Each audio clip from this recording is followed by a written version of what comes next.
The diamond market right now, it's a real head scratcher. It's like it's telling two completely different stories at the exact same time.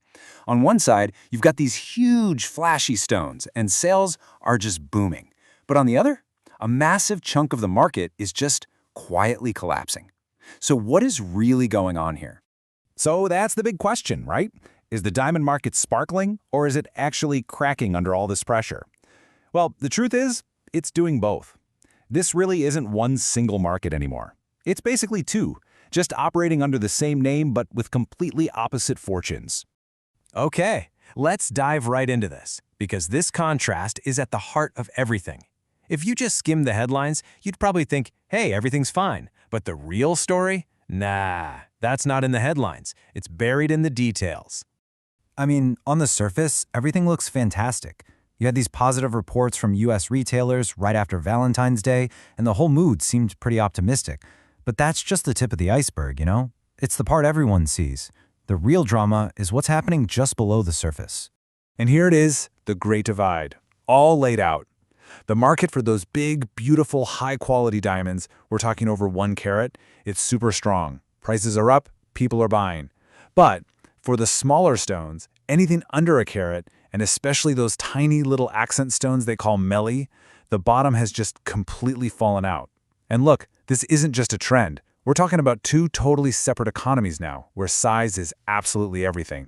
So you have this massive split in the natural diamond market. And what does that do? It opens the door wide for a huge disruption. And that disruption? Well, it has a name, the synthetic surge. Okay, just look at this number, 61%. Let that sink in. This one stat from a recent report by The Knot is an absolute bombshell for the traditional diamond market. It's pointing to a massive, seismic shift in how people are buying.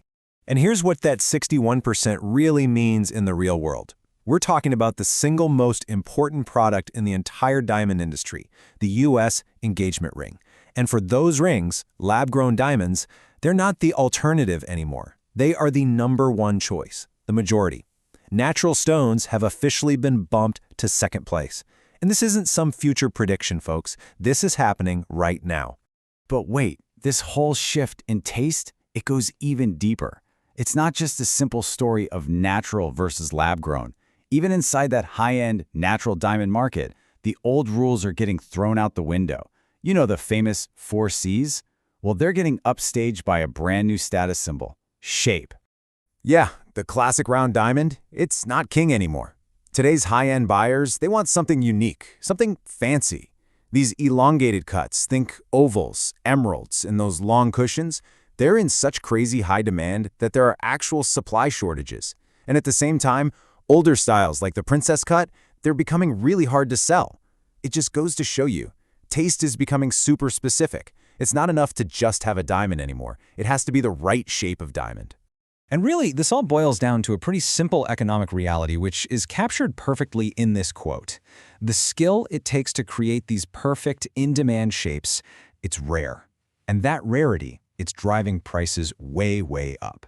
The artistry of the cut itself has become just as valuable as the actual stone. Want a concrete example? It's pretty wild. Take a cushion-cut diamond. Just by changing its proportions from square to a more elongated shape, its value jumps by 20 to 25%. That is a massive price increase, driven entirely by the demand for one very specific look. All right, so we've got this really clear picture now, right? A divided market driven by size, by origin, and now by shape. But the question is this just a US thing? Or is this happening all over the world? Let's take a quick trip around the globe and check in on the major diamond hubs to find out. And it turns out, no matter where you look, it's pretty much the same story. The US market, yep, strong, but only for the big stones. Belgium, activity is definitely up, but again, only for diamonds 2 carats and larger. Even in India, it's the domestic synthetics market that's really expanding. And meanwhile, you've got these major trading hubs like Israel and Hong Kong that are just quiet. The global picture confirms it loud and clear. Big is in, small is out. So far, we've been talking a lot about trends and feelings, sentiment. But now, it's time to look at the cold, hard numbers that prove this great divide is absolutely real. Let's decode the RAPNET Diamond Index. Okay, so what you're seeing here is a table of price changes for diamonds of different sizes over the last week, month, and year. Now, don't worry about trying to read every single number.